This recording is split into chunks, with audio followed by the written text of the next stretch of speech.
People love their decks. It's a great way to enjoy the outdoors and to get a little bit more entertaining space. But what are some things you should be looking at when considering buying a house that has a deck? Number one, what is it sitting on? The legs at the bottom should be on concrete that's sunk in the ground, pylons. It should be secured so that there are real footings so it doesn't move around. Sometimes we'll see that it's just on a little surface level tile, or the foot might be directly on the ground itself. That means it can move around. Also, it's more susceptible to deterioration from direct contact with the ground, the elements, the water. We want to make sure that it's secure and not moving. Also making it secure, often a deck should be bolted to the side of the foundation. It's not hard to do, but it's a thing that often gets missed. Third thing you're going to want to look for is whether or not there's flashing installed between the deck and the house itself.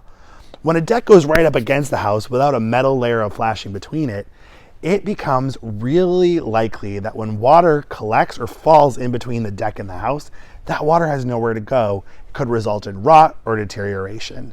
So we want to make sure that we know what's going on there to avoid a future repair. And finally, what's the condition of the deck? We're seeing more and more often these days where decks are being built with composite materials that are easy to clean, that last longer.